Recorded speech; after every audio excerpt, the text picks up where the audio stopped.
All right, we are live. This is the STL Hat Trick podcast, St. Louis Cardinals edition.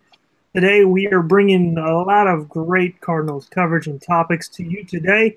We are going to go ahead and cover Carlos Martinez's hot start. We're going to cover Memphis's hot start.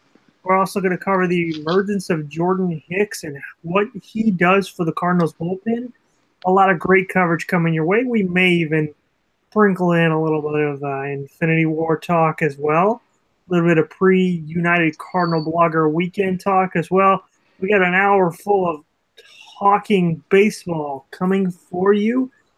With our hosts, you have myself, Steve McNeil. You're going to have Eric Neff and Brian Swope. All of us are a part of the STLHatTrick.com writers staff. If you would like to join us, shoot us a line, and we are definitely looking for writers right now. So let's go ahead and get this started. Brian, what is your thoughts on the game in Chicago last night? Oh man, I loved it. I thought Wayno looked really sharp to start. Of course, you don't like seeing him hit guys, and especially put as many guys as he did on base.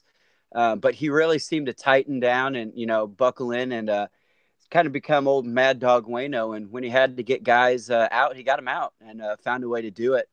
It was really nice to see him stick to it and get him out and keep his team in position to win.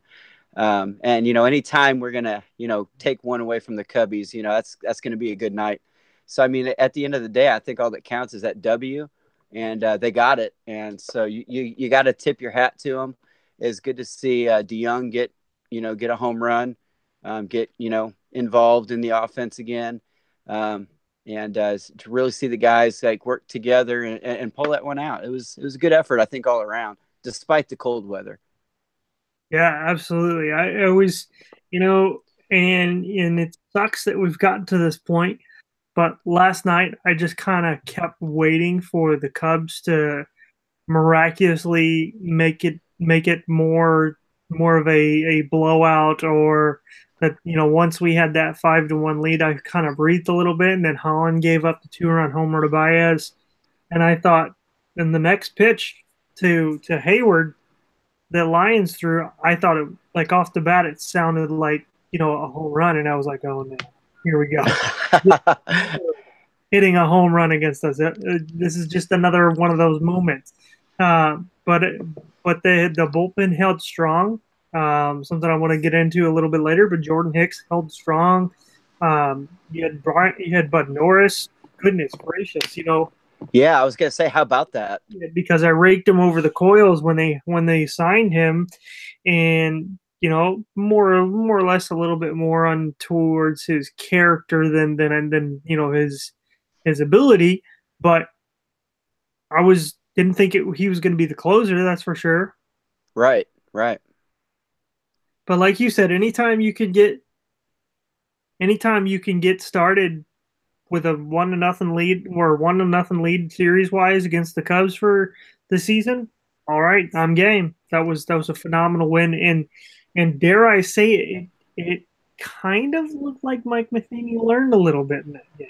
Yeah, it was funny because in the past, you would have seen Matheny maybe stick with a guy like Holland to the point of like it being a lot worse than what it was, and to see him like be quick to give him the hook and pull him out of the game, I thought, hey, Matheny might be learning something here.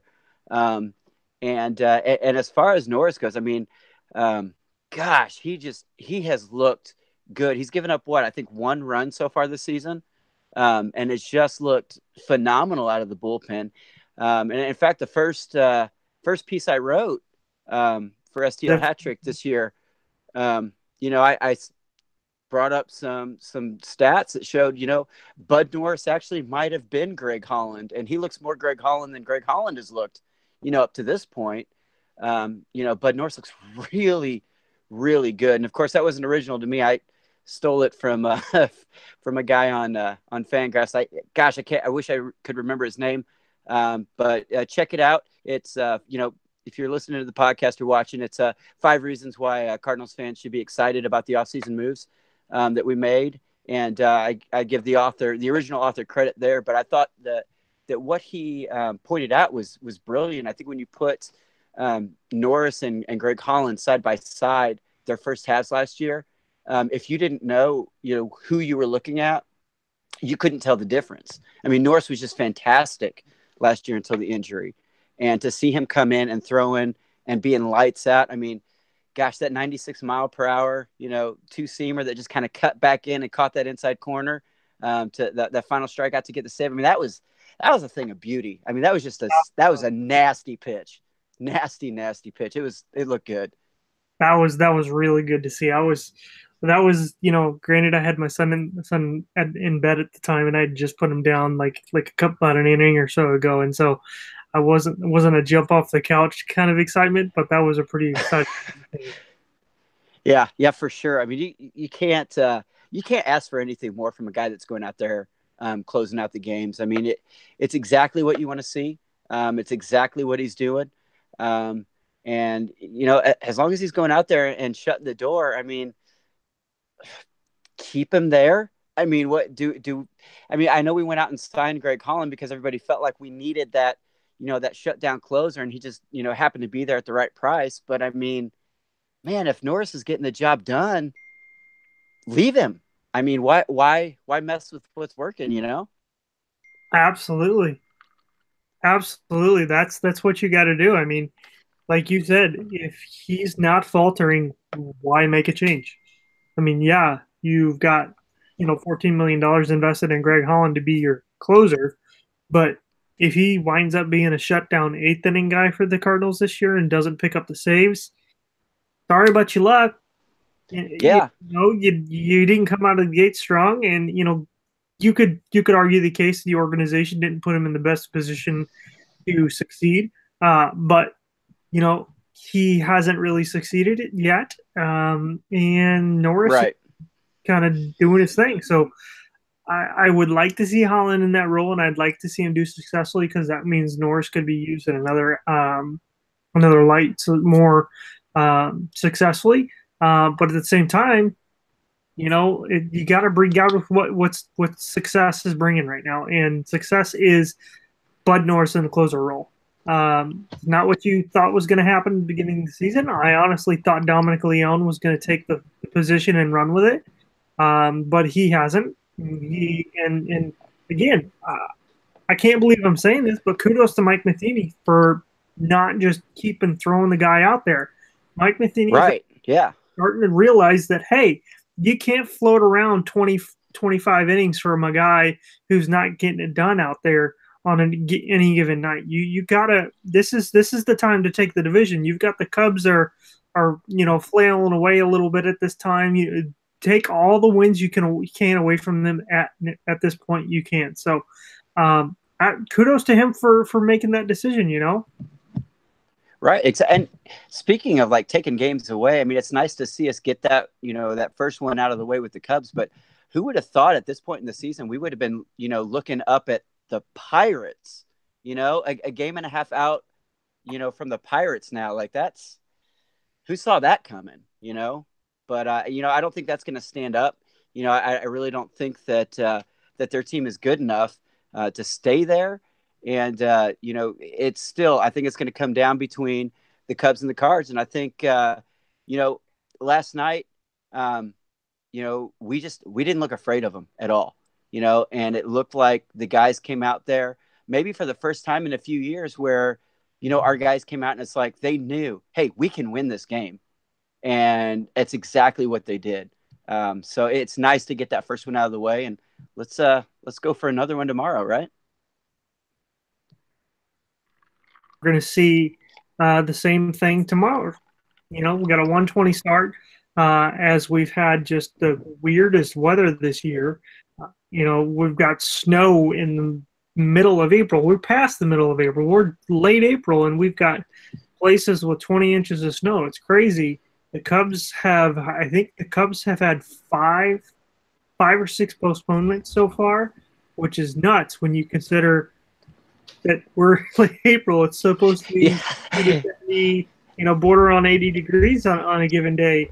Yeah, Not exactly. snow with rain and hail and with who knows what it's going to do on a given day. Like it's like that movie. I can't even think of the name of it, but it's like that movie where the weather is crazy and it's towards, I guess, some apocalyptic thing. But that's what the weather's been like. It's been like you can't even. But kudos to them for picking up that win in the poll yesterday. Um, Hopefully, we're going to do the same thing tomorrow. We've got Luke Weaver on the mound, an extra day of rest. Yeah. As we've had the off day yesterday and the off day the day before, so he's officially going to pitch today, Wednesday, and now he's going to have an extra day of rest. Interesting that they're still going to stick with that decision. I like that. I like Luke Weaver pitching tomorrow. That's absolutely wonderful because that's better than Waka going against the Cubs. Waka doesn't have good success against the Cubs. Cubs hitters have always teed off on him, so it's good to see Luke Weaver getting the nod there. But this weather, I tell you what, man, I've never seen anything like it.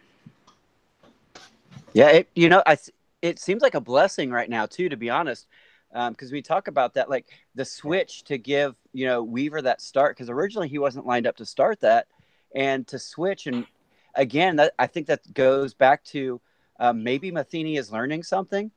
Like these are the games we have to win. These games early, they count at the end of the season, and to see an opportunity here to make a switch in the rotation and put Weaver in that spot. And give the guys another opportunity to go out there and steal another game from the Cubs. I think it's brilliant. It's a great move. Which, interestingly enough, guys, a little context to our listeners. We are part of a nice little group called the United Cardinal Bloggers, and kudos to Daniel Shoptaw, pulling the strings that he has. Years ago got us involved with the Cardinals, and the Cardinals every year have been doing this thing for us called Blogger Day or Blogger Night, depending on when it falls, where we get to have basically a day at the ballpark to not necessarily to ourselves. We don't have the ballpark to ourselves, but we get a game. We get a Q&A session with the general manager, which has been John Mozeliak. Not sure how they're going to play things this year. If we'll get a Q&A with Mozeliak or if we'll a Q&A with DeWitt, or not DeWitt, but a Q&A with Gersh. But we will have most likely a Q&A with Bill Jr., or not Jr., but the third, the president of the organization. So little interesting thing that we get to go, all you can eat food so that we can talk about it. But back on that note, guys, we get Carlos on Sunday. Oh, yeah. I am pumped. Yes. So if you don't know, I'm a Carlos fan. Like ever since the Tavares death, like I have been a huge fan of his, and I have been tracking him since he was in the minors. But the Tavares, I always get his name mixed up. But Tavares injury, or not injury, but death, really kind of helped me cement my fanhood into the Carlos Martinez camp. But I'm super stoked for that. Yeah, and he's looked really good too. No, go ahead, Eric, man. Hey, Eric, welcome. Yes, thanks, guys. I was just going to say that me and the wife, we were going to be selfish, and we wanted them all to ourselves on Saturday, since we're going to go to that game too. But now I guess Sunday I'll share them with all the bloggers and get to see them with you guys. It'll be fun. It's good stuff. By the way, I love the new background, Brian. Yeah, thanks. That's awesome. Yeah, well, he's like you were saying, Eric. He's been solid this season. Like you take out that first Mets game, and he's got it's like an 0.42 ERA with like 70 strikeouts. I'm off on that, but it's what it feels like, though. Yes, it feels like 70, and it feels like, I mean, I didn't think his stuff has always been great per se, but it seems like, man, that tailing action on his fastball it's impossible to hit this year. Whenever he starts when he goes to the Jaime Garcia, as you recently mentioned it, Stephen, and starts playing the ground ball game, he almost doesn't get hit until he wants to be hit later in games, unless it's that first inning, which, we all know he's had his struggles in the first, like many Cardinal pitchers have. But I'm really stoked to get to see him this weekend, whether, one way or another. I think he's going to pitch a great game. Last year, I think I saw him 3 times at Busch last year, and I was there for his complete game shutout. And I'm pretty sure he went 7 and 8 the other 2 games I saw last year. So every time.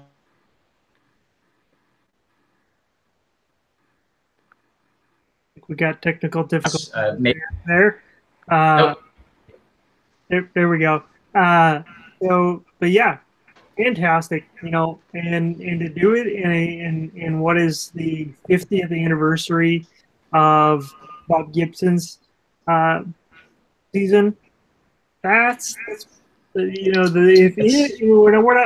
talking ahead of ourselves a little bit. We're just 4 starts into the season, but his last 3 starts have been phenomenal. If Carlos could put together some kind of a phenomenal Cy Young type season, that would be incredible to do in the Bob Gibson season, 50 years from that special 1968 season. Which, by the way, have you guys heard that Bob Gibson song? What was that? I'm sorry. What? I didn't hear that. Yeah, I didn't hear you either.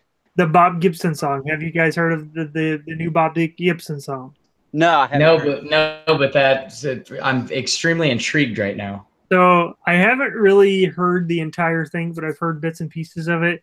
I was trying to track it down last night to play for my wife, but I couldn't find it. I found it, and then I got busy with something else. And but it's in light of the Hamilton opening song, and so it's really interesting from what I've heard. It's pretty neat. It's got a pretty good story to it. Apparently, the Cardinals reached out to like some like high school kids to put together a video and a song for it. So it's pretty neat. You guys all have to listen to it. I haven't to listen to it yet. I mean, I need to listen to the whole thing, but it's been all over Post Dispatch. Daniel Shop Talk covered it. Saw a couple other guys cover it, but it's pretty neat. That they're celebrating this. The giveaway is on the pitching rubber. I'd prefer maybe a little bit more of a special bobblehead. I mean, I know they did a special bobblehead with him and McCarver last year, but I'd be more of the bobblehead guy. The pitching rubber is not really something you can really display. I'm wondering, maybe does Carlos have the type of season that they lower the mound 6 inches for? That's what that's what I'm wondering. No. Carlos has the type of season where Rob Manfred makes a mandate saying that you have to then every time you look funny, you have to shave 6 seconds after your delivery. yeah, they're gonna mess with his timing. That's exactly what he'll do. I can see that. I agree. Well, I mean, just to go back to that, I mean, you look at Martinez, what he's done over his last 3 starts.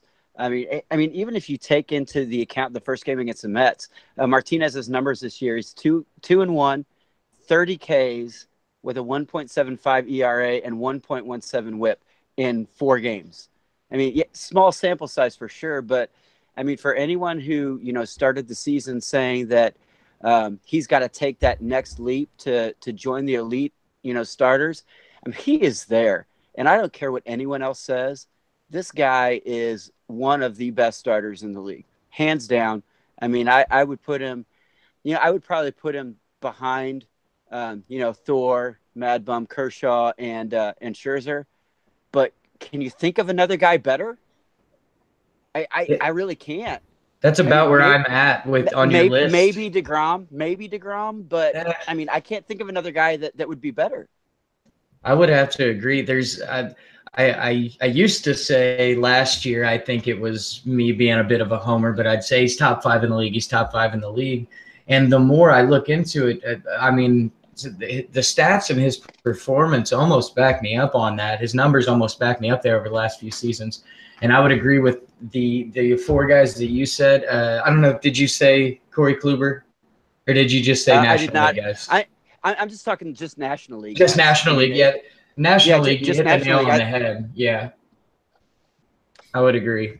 He's got to be top 5 National League, and I would say I think he's top 10 in the majors, to be honest. I maybe right there, maybe on the cusp of 10 right now. Maybe after this year we can safely put him in there. But even if you go American League, you've got Kluber and just very few guys that have the type of stuff that he delivers day in, day out. I think that the game streak he has going with 6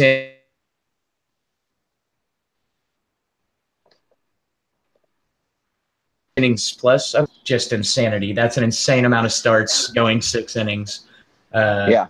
I can't believe a bigger deal is not made of that, actually. I can't believe I had just heard that stat a few weeks ago or last week when Dan said it on the telecast. I never heard that, and I was amazed and shocked by it, and that's pretty awesome. So look forward to his whole season, and really look forward to that. I mean, right now, Luke Weaver at that number 2 slot, just what a number 2 to have right now. I hope he can maintain it. We'll, see a larger sample size, but that's a great 1-2 punch right there to have this year. Yeah, absolutely. Weaver looks phenomenal. I mean, when you think about the future of this rotation too, I mean, there's a lot of potential this year, but man, I tell you what, looking down the road, when you're talking, you got Weaver, you start off with, Martinez, then you got Weaver, Reyes, and then still waiting in the wings, you got guys like Flaherty, Dakota Hudson. I mean, man, this is going to be one awesome rotation for a few years. We got some good guys coming up for sure. Yeah, it really is. I think our depth at pitching and elsewhere also, but our depth at pitching, we're really going to see those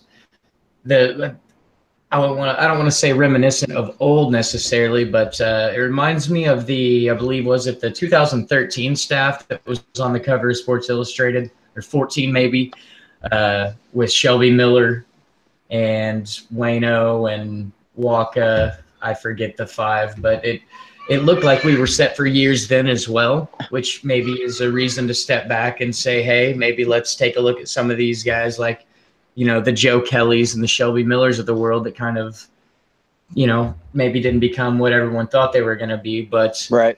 with 4 of the guys that you just said, Reyes, Flaherty, and of course Carlos, who's already proved he has nothing to prove, and then Weaver, with those 3 guys, I really don't see that happening to them. I really don't. I think Luke Weaver's here to stay. We've seen what Reyes can do at this level.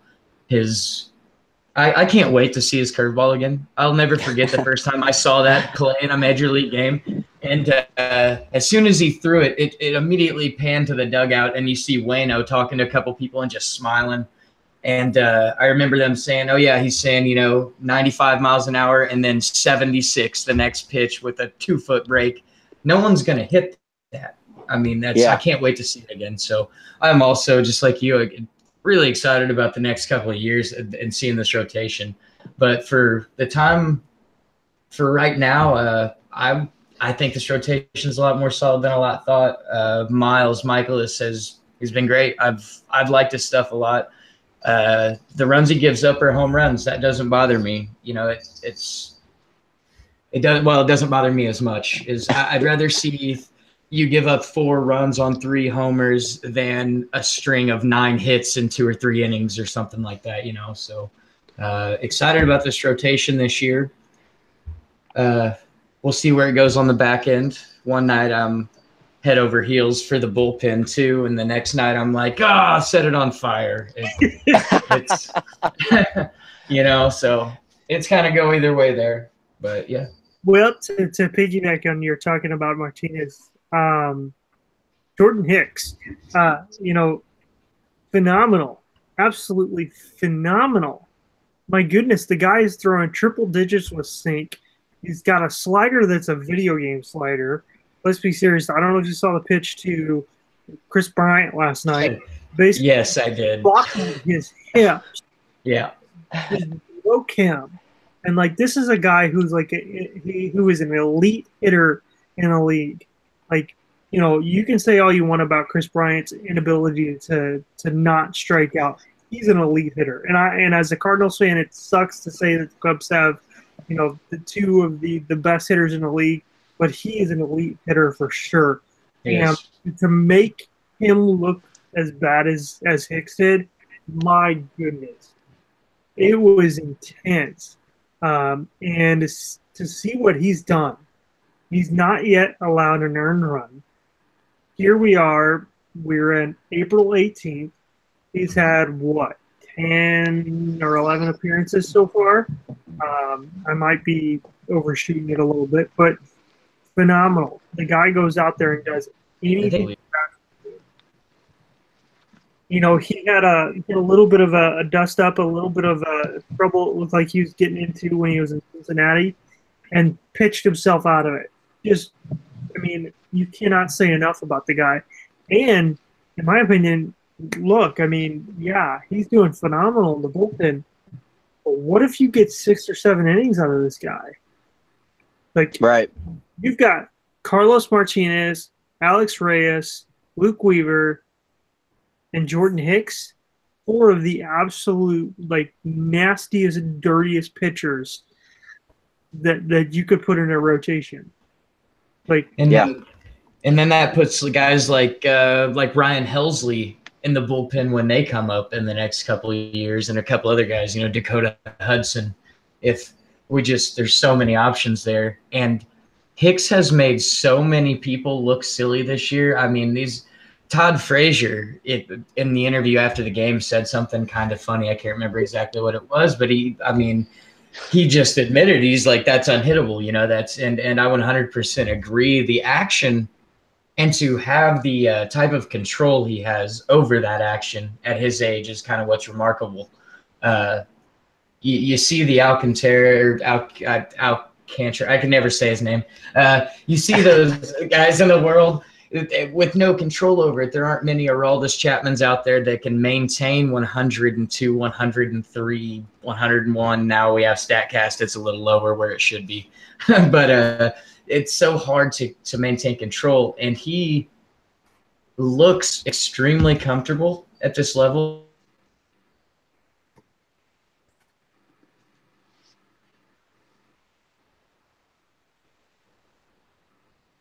He hasn't. Your guys' screen. Did I freeze up there, guys? Yeah. Okay. Anyway, as I was saying, in Cincinnati, he didn't panic. He pitched himself out of the situation. I was extremely happy that our fearless leader let him pitch out of that situation. I kind of wanted to see, what he had there. It was really good to see. And I'm with you, Steven. I have been a proponent. I've already been telling my friends, hey, let's not pigeonhole this guy to the bullpen. Let's, if we need to, even if we have to send him back down for a little while, if he can do this for 6 or 7 innings a night, then bring on some of that. I'll take 98, 99 for 6 or 7 rather than 100, 101 for 2. So I'm excited for this kid's future. I'm upset that I'm not going to get to see him pitch in Peoria this year. I'd planned to go to a couple of Chiefs games, and it'd be great to see him up close and personal like that. But I'm more than happy to make the sacrifice to go get to see him at Busch. So, great kid. Yeah, and again, we're talking about a guy too that never pitched above Double-A ball ever, before single A, and then all of single this, A ball. Yeah, single A ball, and then he comes up and he looks every bit the part, of a major league pitcher. And you're talking about Yachty, even before the season started, Yachty was in on the meeting that said, hey, this guy's got to come up. He's ready, and I think I'd love to see his stuff, play out over 6 innings. But I think what he has, I'm going to disagree with you guys just a little bit. I would love to see him be able to go 6 innings, but I think that elite velocity really plays up in the bullpen. And I think if you can go out there, maybe he goes out and pitches, 2 or 3 innings out of the bullpen if we need him. If he can hit that, couple, 3 or 4 nights a week, go 2 innings and, sit right around 100 miles an hour, why not? Why not let him do that? And, it just makes the bridge from whoever our starter is to the closer that night look that much, much more secure. And I mean, that stuff's unhittable. I was a pitcher in high school and college, and man, if I could throw like that, I would not be sitting here talking with you guys. Like, you would not be on this podcast. And if you were, me and Steven would be famous for having you on this podcast. So. Yeah. I mean, it's just that what he can do with that baseball is just filthy nasty. The movement he gets on that two-seamer, like that downward action at 101 miles an hour. Are you freaking kidding me? I mean, good night. I just sit there and every time that guy pitches, I just go, wow. I mean, just wow. I mean, I've never seen anything like it. And I've been watching baseball since I was a kid, man. And I've never in my life seen a guy that throws the ball with that much velocity and that much movement with like pinpoint, right where he wants to put it. And he's, he was a little wild there in spring training, but man, he has really reined it in a little bit, and he's starting to locate that fastball. And when you can locate it at that velocity with that movement, man, there's not a guy in the league who's going to be able to hit that pitch. No, not consistently. And I like what you said there. I wanted to say that it's an event when he comes into a ball game, which is another thing I think is good for this ball club. It's nice to see when we were losing there for not like, still early, but when we lost a few there in a row, or when we were down late innings and they brought him in the 7th or 8th, he gave you a reason to not change the channel, to be like, we're down 4-1. I'm done with this. I don't even care. Like, he's like, oh, well, they might bring in Hicks 7th or 8th here. And, you'd get excited just to see him come in down 3 or 4 in the 8th. And it's an event. I love watching the guys. I 100% agree. I've been a Cardinal fan my entire life. And I've never been as excited to watch a pitcher pitch as I am right now watching this kid throw. I really enjoyed, I would say the second would be Reyes' debut a few years ago coming out of the bullpen. That was highly anticipated, and he did not disappoint. And, getting to see him pitch that few times was also very exciting. But it's an event. I love it. Yeah, absolutely. So I wanted to give you guys the quote from Todd Frazier. This is to I believe he did this to Joe Trezza of MLB.com. I looked at Yadier Molina after my swing and said, "Oh man, good to be young again." and then he said, "That's not fair." What's that about? What major league player with that size, the size of egos that a lot of not that everyone has it, but the size of ego and the amount of confidence that these guys have, for a major league player to turn around and tell the catcher that's not fair. Like, that is, I mean, he didn't say that to me. He said that to Joe Trezza. So either way, to admit that publicly, that's not fair. That's great. I love that. And I love that a baseball player is humble enough to say that. Todd Frazier's hilarious. I don't know if you guys ever watch Intentional Talk, but he'll go on there. Man, he's entertaining as all get out. As much as I hated Cincinnati for many years, I always liked Todd Frazier.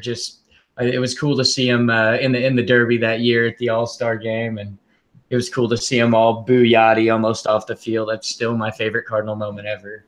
So, transition here. Eric, have you had a chance to catch any of the Memphis games yet? Yeah, just a few. I've been getting worked my tail off lately, but I've caught a few. To hit on what I have got to see so far is Jack Flaherty being Jack Flaherty. Randy Arozarena, you guys. I can't wait. I mean, this guy is something else. On the base paths, in the outfield, and at the plate, he is just – he's absurd. Also like to throw in a little Peoria Chiefs single A action. You guys be on the lookout for the name Juan Yepes. Look him up, check out his numbers, watch some highlights. This kid can rake. We acquired him in there you go, the Matt Adams deal. A lot of people were down on him. He hasn't advanced a lot in the last few seasons.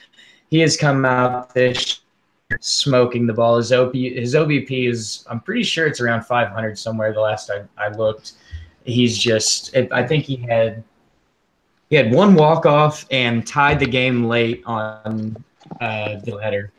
He's just been straight raking. But anyway, continue, Stephen. It's good to hear because, as you guys know, covered something earlier this week, draft coverage. The Cardinals are absolutely decrepit of first and third baseman in the minor league system right now.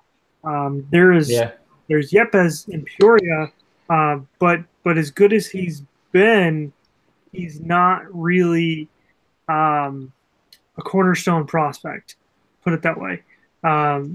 You've got Patrick Wisdom in AAA, but we've been waiting for him to hit above 240 for 5-6 years now, and it's never going to happen.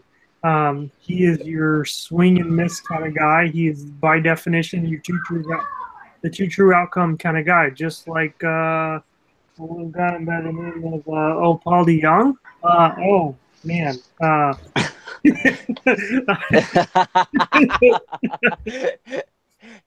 Oh, Eric. I jinxed him. I shouldn't have said he wouldn't regret. Okay, I'm sorry. You're gonna. By the way, after the podcast, I'm gonna finish a great piece that I've been working on for you on DeYoung. I was objective. Unfortunately, I didn't play the homer in this article as bad as I wanted to. Though I would say I'm cautiously optimistic in the article. I do still look for a DeYoung bounce back. I don't think that what we're seeing now is who he is. But, I would agree with Wisdom and our corner infield prospects. Wisdom is raking right now, and suddenly I think a lot of Cardinal Nation maybe doesn't know who he is. A lot of them don't get to follow the minors and our prospects. But I've seen an outcry on Twitter lately of, where's this guy? Why isn't he sitting on the bench in St. Louis or playing for us? And you looked into Wisdom, years ago when you were evaluating prospects when he was much younger. And I don't think Wisdom can hit major league pitching. He is raking right now, but I'm with you there. I don't think he can hit major league pitching. And Yepes gives us a little excitement at the corner infield, which I think we definitely need right now, and that you hit on in your draft piece. And guys like Nolan Gorman, somebody like that, it probably isn't going to drop to us at 19 in the draft. So somebody to keep an eye on this year. There's a lot out there about his contact profile not being what the scouts are looking for. And again, talking about a two true outcome kind of player, there's a lot of fear that he develops into a swing and miss or home run guy and really never develops a contact to him. So is for those of you who don't know, Nolan Gorman is a high school or prep prospect for the Major League Draft this coming June. Off the charts power. He is easily the best power bat available in the draft this coming year. So there's reason for the love for him and the lore for him because of the outstanding, like I said, outclasses the draft with his power. So there's a reason why he's ranked really high. Fangraphs has him rated at number 2. I've seen him rated in the top 5, several others. The consensus is that he's going to go within the top 10. But I have seen a mock that has him falling below the Cardinals at 20, which is interesting. Now that I think about it, it wasn't a mock. It was a ranking. There's a prospect site I just came across this week, 2080baseball.com, that is exclusively a prospect draft, those minor league site, which is very fascinating. I really enjoy what I have found there so far. But they have where the Cardinals would draft at 19. So interesting the way that see that. We'll see. Not sure that I really want to go for a guy with two true outcome kind of numbers, but we'll see. But first base, third base is a need for them for sure, and I'll cover a few more guys. And Eric, I know that you're going to get your hands on that as well. Yep. But we're going to get into that and see that to me, the Cardinals got to draft somebody at first or third with power potential.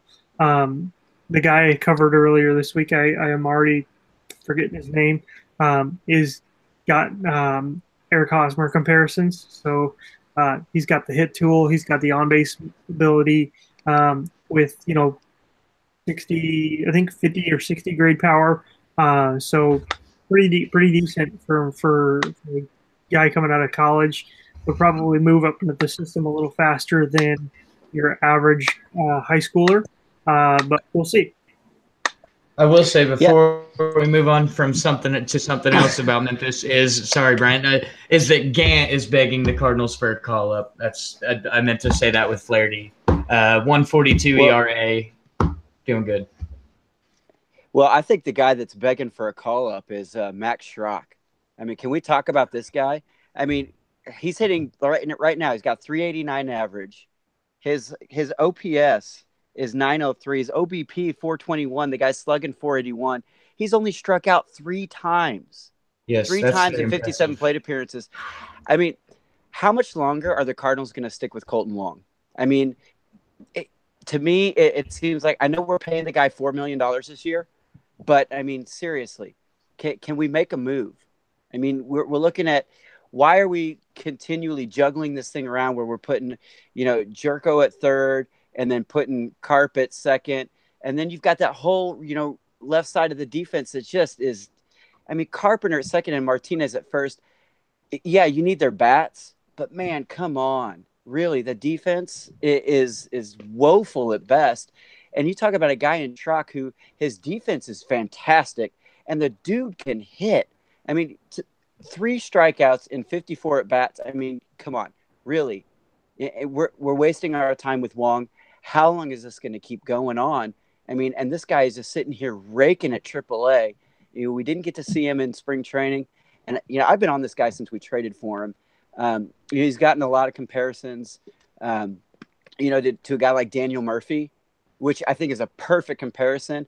And if he can, maybe even change his swing path a little bit, buy into the launch angle a little bit. I mean, he's got some power in there that I think he can really tap into. He's already got the hit tool, and that contact ability. I want to see this kid. I want to see him now. I think the time is now. Jaro Munoz, great spring, but hasn't really gotten it done, this season off the bench so far.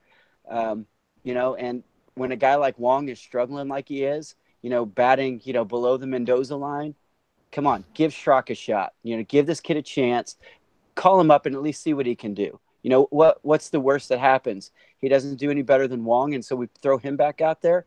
Or what if he comes up and he actually, his hit tool translates, he, provides another spark to this offense, and, bonus, hello, I just don't know how long we can sit around and wait for Colton Wong to, live up to the potential that so many people have said he's had for years. And I know he's still young, but man, if you're not going to reach the potential by now, I mean, how much longer are we going to wait?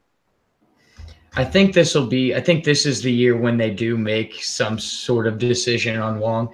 If I was in charge, I wouldn't give up on him right this second and be like, all right, you've had your shot. I'd probably give him a couple more weeks into the season and see what he's going to do. And then, to be honest, I'd probably shop him around. He's a serviceable defensive second baseman.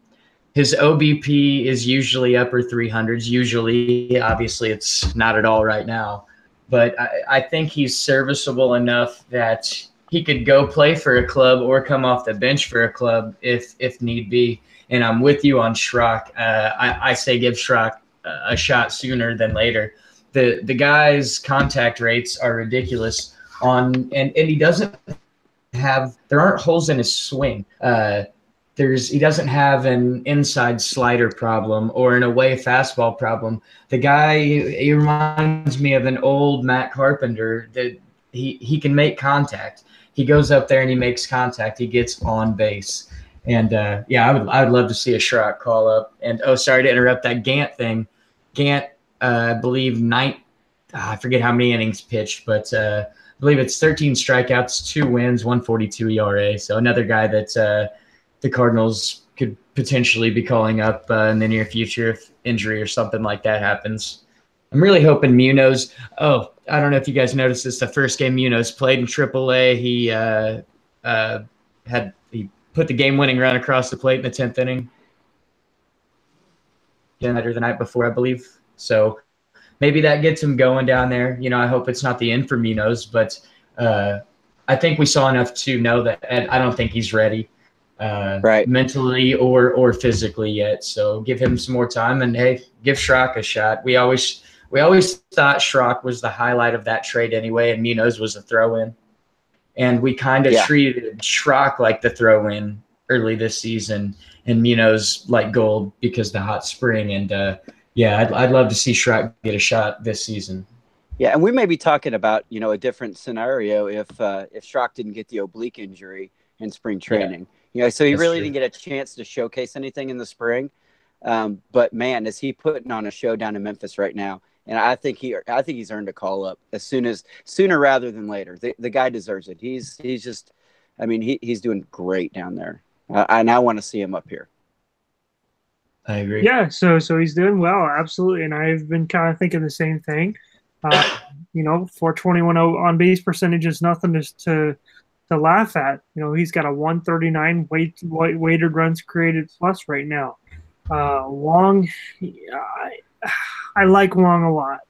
I think Wong has the ability to be a solid everyday second baseman. I think he's got the ability to be a 270, 280 hitter with 10 home runs and, steal 15, 20 bases with a 350 plus on base percentage. While the easy decision right now is to say, go ahead and give Schrock his due. Just want to throw something out at you guys.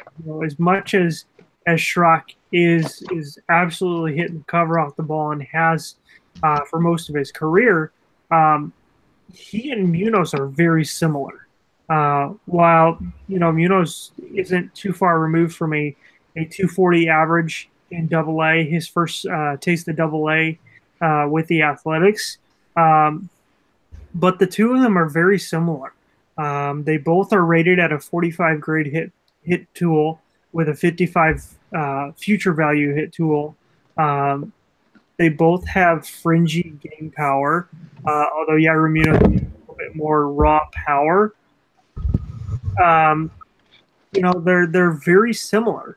And I understand that playing the hot hand kind of scenario, you're at 12 games and Schrock is kind of hitting the cover off the ball, slugging 481, with a 1 homer and looks like a couple of doubles so far. So, he's kind of a hot hand to play, and I get it. But at the same time, when you look at how bad Munoz did up here, can the team really go through something like that again? A right. Player who offers little to no value because he's not ready. Schrock this is Schrock's first taste of AAA, so he's just now getting into the advanced pitching. Getting a little bit more competition, a little bit more guys who've been there. Schrock is doing really well. Don't get me wrong, but he's also got a 400 batting average on balls in play. So, I think the kid's going to get a shot this year by all means, absolutely, if he continues to do what he's doing. But also let's look at Colton Wong. Wong's doing a little bit better than Schrock is in terms of walking. Wong's walking at almost a 13% rate. That's pretty good for as bad as Wong has been. he's walking 13% of the time, which is really good. That is actually really good. Yeah, it's great. I think the only 12 is his walkout to strike ratio right now is pretty much even. So yeah, it's not good to see Wong doing well. But the flip side of the coin is that we don't know that Schrock is absolutely 100% going to be ready right now. And the thing is that Colton Wong at least shows that potential and has that ability to where tomorrow he could go 3 for 4 with 2 doubles and a 2 RBI triple.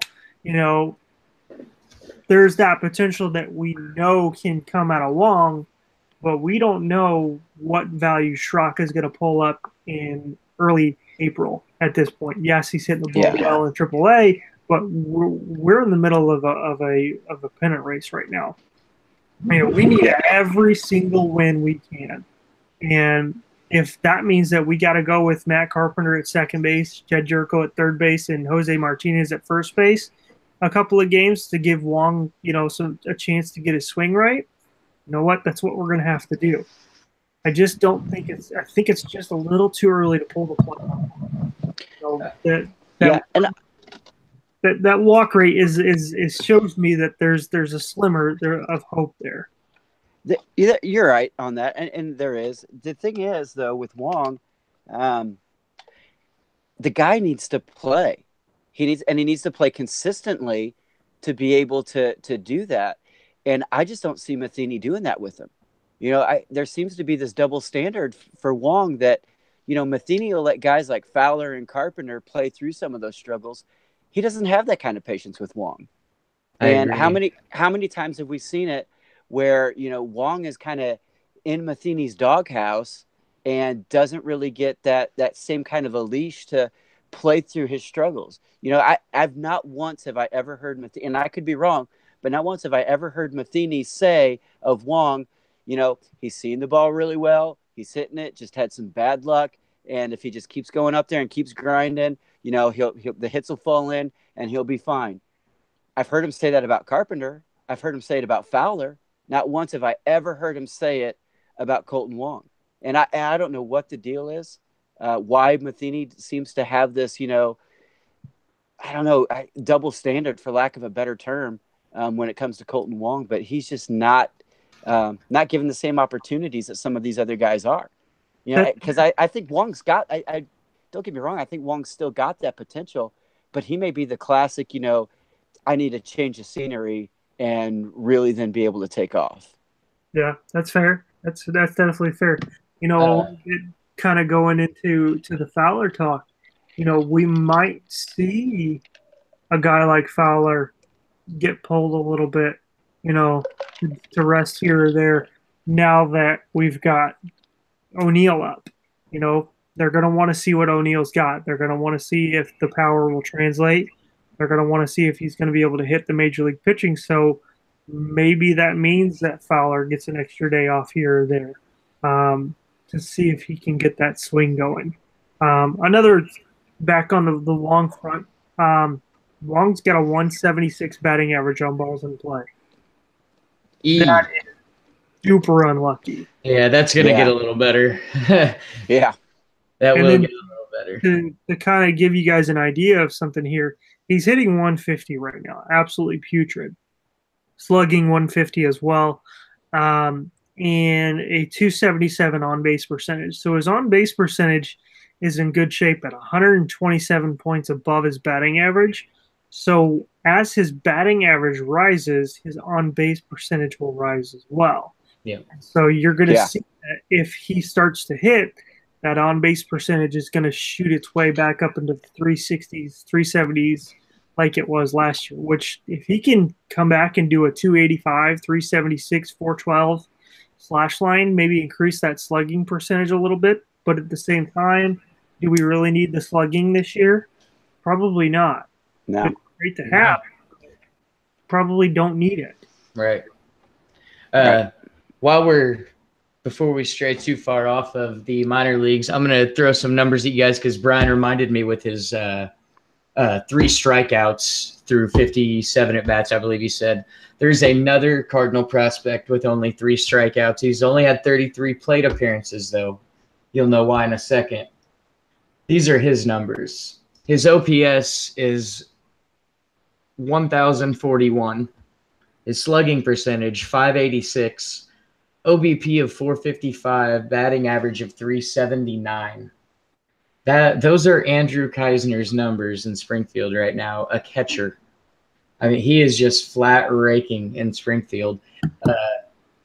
He's been, from the few games I've got to watch him, very exciting guy to watch at the plate. I love his demeanor at the plate. I love his swing. I don't have so much love for his defense yet, but I think he'll get there, and somebody to be excited about in the future. I don't think this guy's ready this year by any means, but it possibly gives us something to look at soon. Maybe a Carson Kelly trade at some point, or maybe an Andrew Keisner trade, and Carson's still the future, but or we keep shelving like 3 major league catchers because we did it for Kelly with I don't know what we're going to do about all these catchers, but it's another position to be excited about over the next few years. We have some great catchers in the system. Another guy I'm very excited to see. Yeah. Are the Mets still in need of a catcher? Oh man, there you go. Wonder if they'll give up Thor. Who do we have to send them? I told a buddy of mine today that I would give up our entire starting roster, all 8, for Mike Trout, just to mention crazy trades. And he said I was crazy, and I said no, I could field a AAA team with Mike Trout and win. And I don't know how I don't know how the Angels have it. So, but anyway, continue back to more suitable podcast conversation. Yeah, but at the same time, the Angels have Shohei Ohtani, Albert Pujols, and they've had plenty of good players surrounding Pujols, or surrounding Trout, and I think their problem is that they've never had a good starting or even a good pitching, anything good pitching. Yeah. They had Richards, who was supposed to be something and then just never was. I'm not a big fan of their manager out there. Kind of on the fence about him. But while you mention Albert Pujols, I don't know about you guys.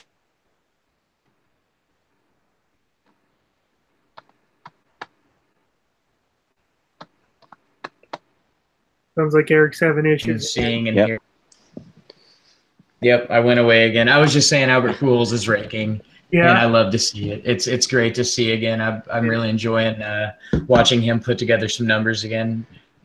I hope the game that he hits 3,000 is televised, but I'm sure it won't be. I'm sure SportsCenter will break in or something, and we'll have to check it out like that. But love seeing him hit like this again. It's a great thrill, and it makes me happy for Angels fans to get to see the guy that they went out and signed finally. You know, because he really only had that one decent season with him, and it wasn't great. And then it's been kind of injury plagued, and so great to see Albert doing great again. By the way, Ohtani only went 2 innings last night. He's got a blister. For those of you fantasy fans out there, that's unfortunate for him. Good yeah, it is. I'm really, I've seen some angst about him on Twitter about some of the writers who are covering him and whatnot. And you know what? When do you get this opportunity to have a guy who is a DH on his off day and a pitcher who throws lights out? Like, never. Like, this is the awesome first of his kind since Babe Ruth. Like, I can go out there and go 3 for 5 with a home run, a double, and a triple, and then the next day they'll go throw 7 2-hit shutout innings, like striking out 8 people. Like, you're not going to see this happen ever again for at least 10 to 30 years, probably. You might never see it again. Why are you getting mad about people covering this? Like, this is a once-in-a-lifetime opportunity for most people. It is. Right. I think guys are just jealous. Jordan Schaefer, I hope you're taking notes. That's the way to do it. I mean, it's awesome to see. I mean, I love watching Ohtani go out there and do what he's doing. And to all the haters out there, keep hating. You know what? Because Shohei do Shohei, and you know what? Yeah. Don't worry about what anyone else is saying, because there's nobody else in the league that can do what he's doing right now. And my hat's off to him. I mean, I love seeing it. I love seeing a guy that plays, two ways. And, the game has over the years become so specialized that you don't see guys that can do this anymore. And it used to be, one of those things like when I played, and everybody who played ball growing up, whether it was little league, high school, even when I was in college, if I wasn't pitching, I was playing second base. You're used to that, but then for some reason, guys get their shot, they get to the major leagues, and even it starts in the minors, and you don't see that anymore. You're just specialized. You have one position, that's all you play. And Ohtani said, "To heck with that. I know I can hit. I know I can pitch. I'm going to do both, and screw anyone else who says I can't. Keep doing it because it's awesome, and I love watching it." Yeah, it's really fun to watch. He's a fun guy to watch. I've tried to trade for him in all my fantasy leagues. I'm just offering everybody. I'm like, I offered Strasburg for him straight up the other day and got turned down. I would have turned you down too. Really? You think? Man, yeah. I almost didn't send the offer. I was on the fence about it, but I really want him. It's more just for it's really cool to be able to play a guy at DH, on 2 or 3 off days a week and at that pitching position. That's really cool. It's really exciting. You can't even say he's a once in a generation player because it's been since Babe Ruth. He's a once every 3 or 4 generations player, I guess you'd say. This guy's exciting to watch. And unlike you see a lot of Japanese and a lot of Asian pitchers come over and they don't show any emotion. Just always, they call him the Stone Buddha. So yeah. And you see Ohtani, he'll be high-fiving teammates and smiling, and I love seeing that out of guys. I really do. So yeah, he's having fun. He's having fun. And it's good to watch. You know what your problem is, Eric? You offered a pitcher for a pitcher and a hitter. You might want to add a little something to that trade. Make it worth the return. Throw in like a mediocre DH in there. Be like, I'll give you Beltray. He's only 63 years old. Also, to be in his position, think about this. So he's he pitches in the same city as Clayton Kershaw. So I mean, while they're on different teams, there's maybe he's getting a little bit of side information there, but also you've also got 2 of the greatest hitters ever. Is that your dog, Steven? that was hilarious. Make the dog do it again. But you got 2 of the greatest hitters ever to ever play the game, Mike Trout and Albert Pujols, to get information from and to get tips and tricks from. So to be like him right now is incredible. That kind of advantage to have, like you said, you're in the same city as Kershaw. You're on the same team with Pujols and Trout. That is a heck of an advantage for any guy to have, let alone a prospect on that level and someone who wants to, learn and keep getting better and become the superstar that he looks like he's going to become. Side note about animals near the podcast, my cat just knocked a full glass of tea off this table, and my wife was very quietly cleaning it up next to us here while we were podcasting and just staring a hole through the cat. So it's shout out to the wife. Yes. Helping you out. Thank you, Ursula. Thank you, Kitty. I've got no animals, but I've got a 12-year-old who's probably going to start snoring here before too long. So maybe we'll get some noise over on this end. Yeah, nice, real nice. We like to keep it classy here at STL Hat Trick Podcast. We don't mess around. So before I don't want to wrap us up just yet, but I want to kind of cover. We'll do things a little bit differently here, and I know this is the St. Louis Cardinals podcast, but real quick, we are at T-minus 8 days until Infinity War. So give me your preview and prediction on who you think dies. Ooh. This is good. I like it. Brian, you want to kick us off? You go first, Brian. Ah, man. I don't know. I'm looking forward to it.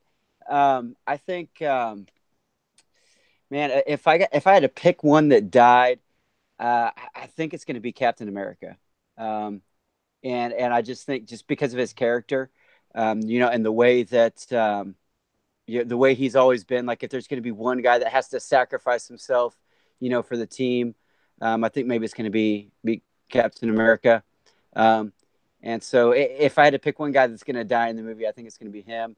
Of course, if that was his plan, I'm going to steal a line and say, that's great, except it sucks. So why don't you let me come up with the plan? We'll pick another guy to die, and then it'll actually work and be better. I would definitely have to agree with you on Captain America for some of the same reasons you just said, and also Chris Evans' contract is up, and he's openly stated this will be the last time he plays Captain America. So even if he doesn't, poor Chris is probably out as Cap, and I don't want to see anybody else's Cap now. He is my Captain America, so I guess I'm okay with that. And then I think we're going to see a couple of deaths in this one. I think that Robert Downey Jr. has played Iron Man for a long time, and that worries me a lot. And I will be devastated, truly devastated, if that happens. And I also think that this will be the last time we see Bucky. I think this will be the last film Bucky's in. Yep. Which is another unfortunate one that's upsetting for me.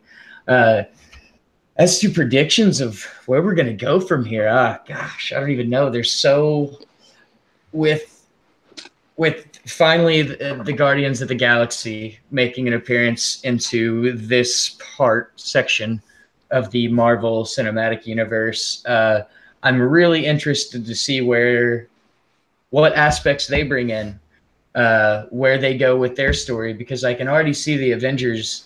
I think they're going to start playing into more of more Guardians of the Galaxy plot lines. Like you're starting to see more Thanos. You're starting to see more Thor. Thor Ragnarok kind of set the stage for a few of the next films also.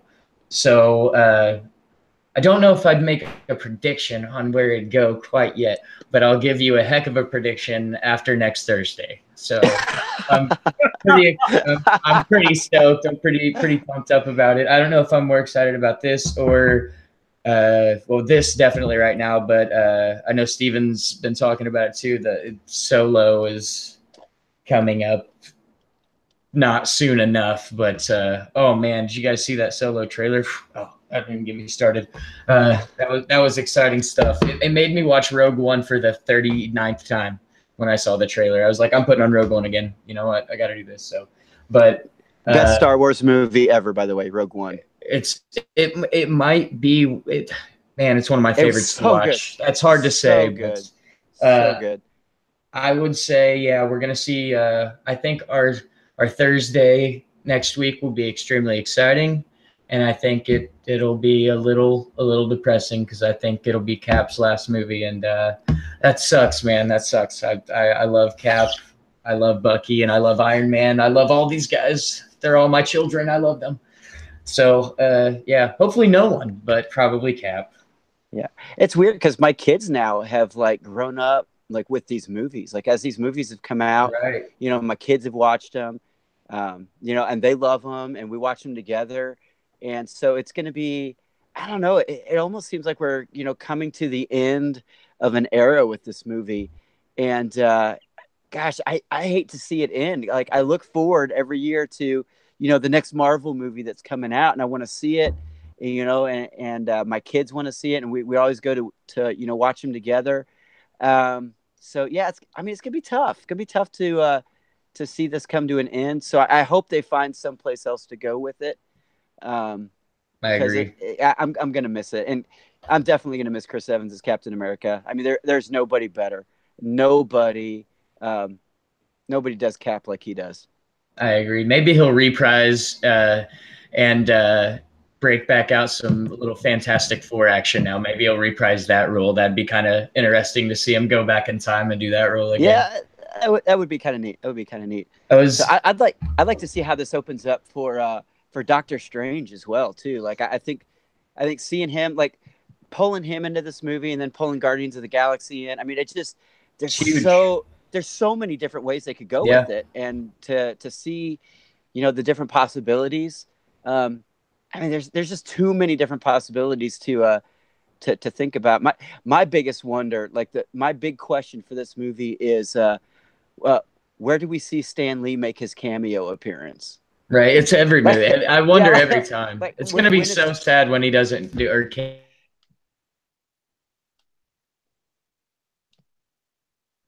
Yeah. Able to do it I don't know why I keep freezing up tonight, guys. That's all right. No big deal. Well, that's Steven, who's gonna die, man? Who's gonna die? I have a different view than both of you. I don't think we're going to see any major character die. When I consider major, I consider like Captain America or Iron Man. Also, no, Sebastian Stan is not dying. Ever. I'm pretty sure that he's under contract.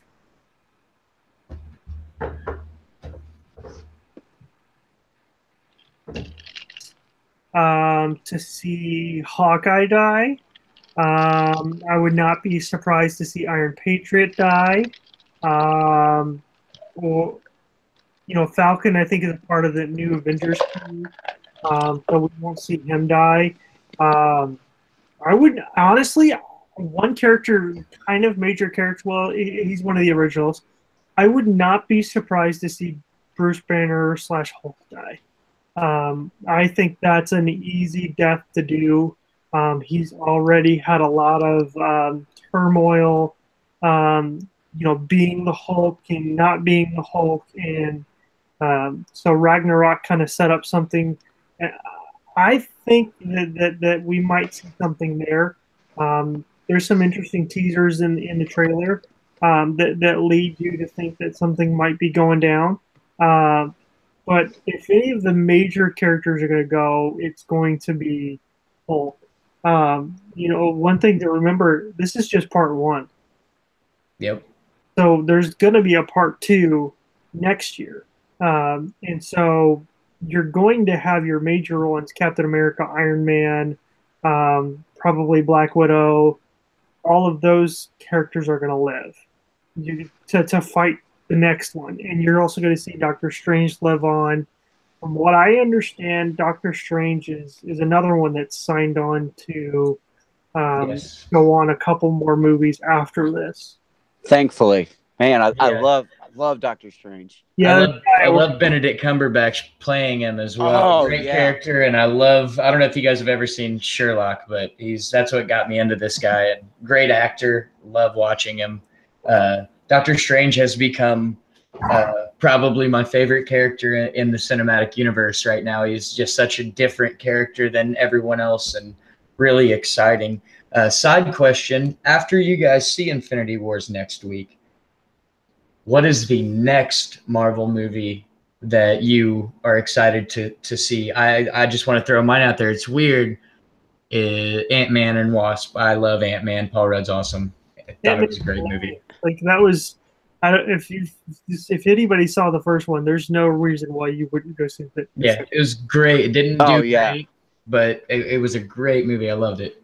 I'm hoping that it comes out fairly quickly after Infinity War.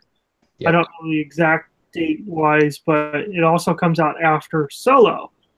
So I'm hoping that the drive-in will do a Solo and Ant-Man. Oh, that would be awesome. That'd be something great to see at the drive-in. I saw Spider-Man 3 years ago at a drive-in, and it's probably the best drive-in movie I saw. Comic movies are great at drive-in theaters. I don't know why.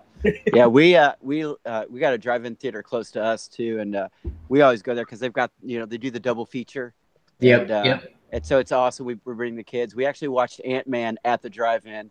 That's awesome. Which was awesome. And I can't remember what other movie we saw with. I think we might have seen. I think it was Ant-Man, and then the second reboot of Ninja Turtles. I think is what we saw together. Not bad. Yeah, it was good day. It's a nice little day. Pretty good night. Yeah. So to kind of go on to Solo a little bit, you were talking about the trailer yesterday. What's the name of the book? I think it's Last Shot. It's Last Shot. It came out yesterday. It's a Lando Han Solo book. Really enjoying it so far. Really good. I don't know if either of you have read the Aftermath series, but it piggybacks off of that. So it falls timeline-wise. So to give you an idea of where it is, Ben Solo at the beginning of the book is 2 years old. And so it's really good. I'm really enjoying it so far. I would say so far, I was really hesitant because much like my initial thoughts on Solo was like, we don't need any Solo stories. Like, give me Jedis, give me lightsabers. It's true. Give me the Force. Like that's what I want. But at the same time, like this. If you want to get the most out of your game time, then it pays to have the right kit in your corner. Oh, that's a good one. Now you can have effortless control. I thought that was me for a minute. I was like, am I playing music? What did I know it's all right. So we lost Steve there for a second. But yeah, sure he'll be back eventually. Yeah, we lost our fearless leader. Brian and I are lost. We don't know what to do now. But I was going on to his Solo point. I was kind of with him on that. At first, I thought maybe is this an unnecessary film? Do we need this? I was kind of with Steve. Like I want lightsabers and Jedis. What I kind of wanted next was. And it's impossible to recreate, but another Rogue One, it was killer. I loved it. I love the story. There's nowhere you can really go from the end of that film. Obviously, it's hard to carry on any of those characters. Obviously, after the end, but after seeing that Solo trailer, wow, just it's really got me anticipating. Jeez, Steven, with the interruption. I don't know where that came from. What happened was I was Googling things to get, as you guys were giving your Infinity War preview, I was Googling like the contracts and whatnot. And so I was on a website and all of a sudden, I guess an ad started playing. And so I didn't know what to do. And so I just went Command Q and quit the entire browser. Well, I thought that we had this hangout open on the browser, and so I went to go find you guys were gone, and I was like, oh. and then I clicked into the video, and I heard you guys talking for a little bit. We just talked bad about you while you were gone. It's okay. Just talking mean trash, just so much trash while you were gone. So I'm excited about a Solo movie. I hope we get to see the Kessel Run. Like that's what I want to see. Like there's so much that's made about that, and the Millennium Falcon, in every movie that seems to be there's this running theme that you don't really get to see it. Like they just talk about it. Like that's what I want to see. I assume we are going to get to see that. I assume we are going to get to see that. I thought about that as well. We better, because if not, it will be a bigger disappointment than Jar Jar Binks. That's impossible. The Falcon that we have is supposed to be the Millennium Falcon. That is my dog Jedi, who apparently wants to be involved as well. We have the Star Wars talk. It makes sense. Yeah, exactly. And so the Falcon we have is supposed to be considered the reason why it's got the blue around it and whatnot is Kessel Run Millennium Falcon, what I understand. But I'm super stoked for it. For those of you listening, I'll be dropping a link in the description to purchase the Solo book that just came out yesterday. You can also listen to it on Audible by clicking on a link in our description. I'll have it there. You can get a free trial to Audible. You'll get, I believe it's either one to three free credits that you get for your first free trial. Free month, doesn't cost you anything. You can cancel at the end of the month. Doesn't cost you anything. It does help out the channel, helps us out our website. So we'll have a link in the description for that. And guys, if you have not read the Aftermath series or listened to the Aftermath series, I highly recommend it. Fantastic. All of the new Star Wars canon is great.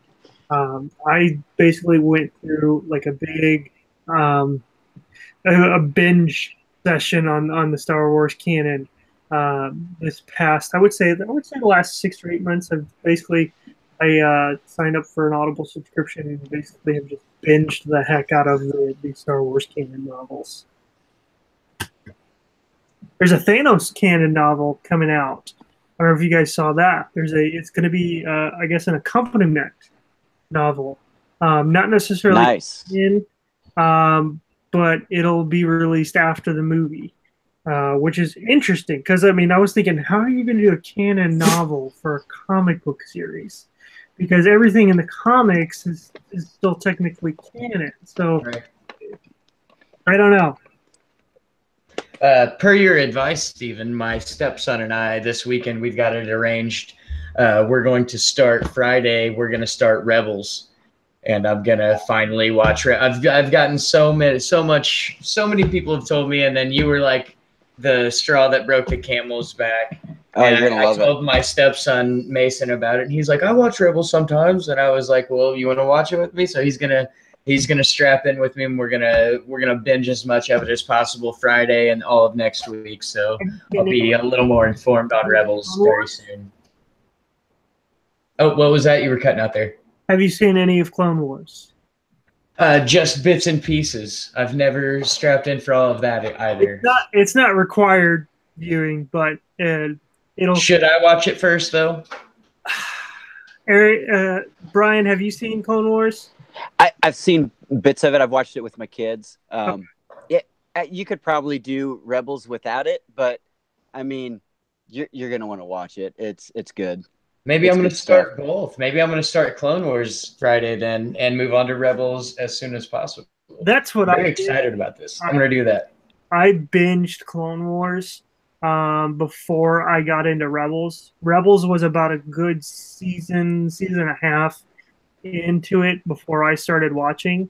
And I started watching, I binged Clone Wars on Netflix before I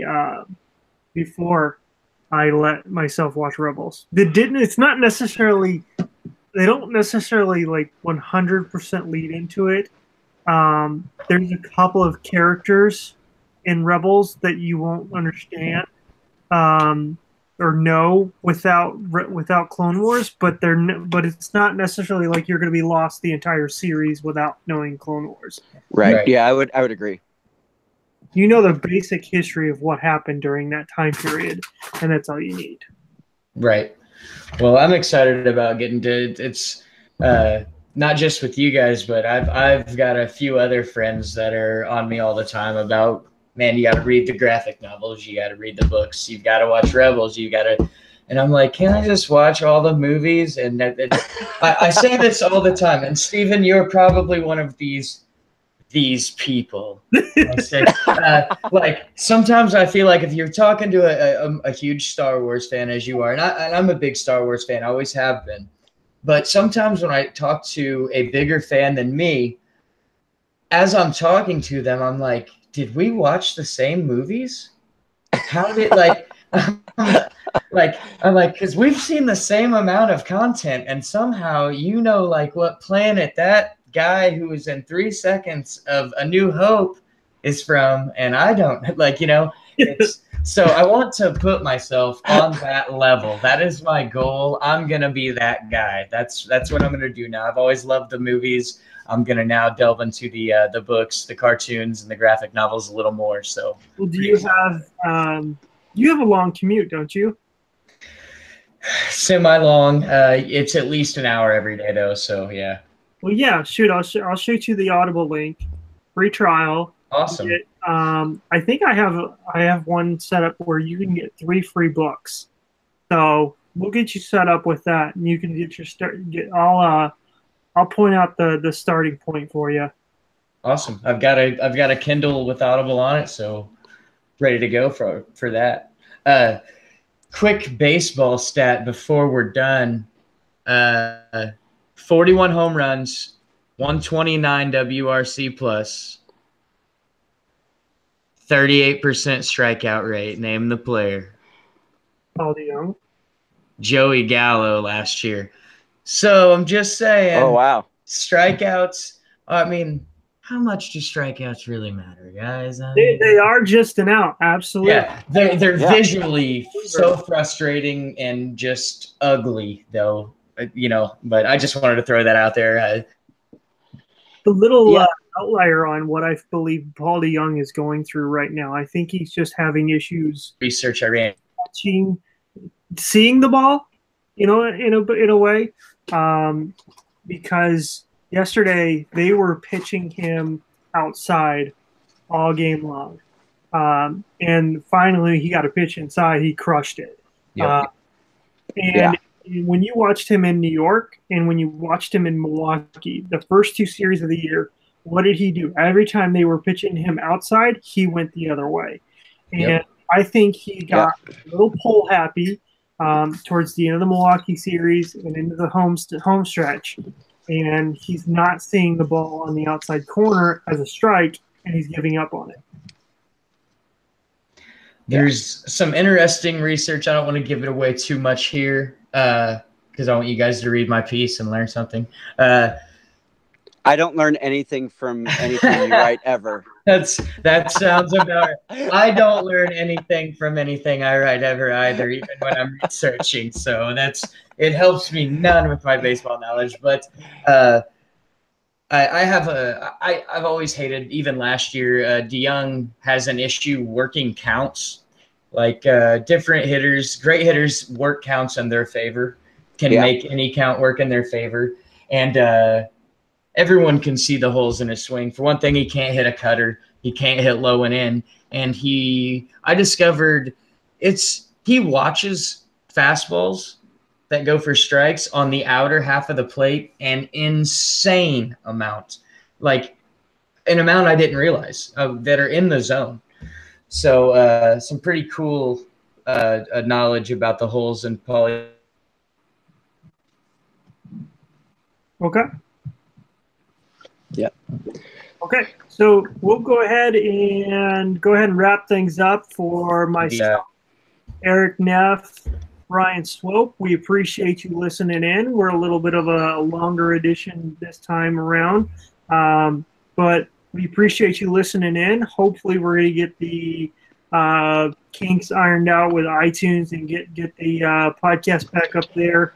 But always just download the MP3 off of YouTube, or put us on your TV and, I don't know, close your eyes because you don't want to see our hideous faces. But, we have faces made for radio. That's right. We are on the radio for a reason. One thing I will say, we're all 3 married men, so, hey, somebody likes us. That's right. I'm not trying to impress anyone. So Exactly. Yep. Well, gentlemen, I will see you guys this weekend. And for our listeners, viewers, we will see you guys next week. Hopefully, we'll get another edition out to you guys next week if all goes well. We appreciate you stopping in, and subscribe.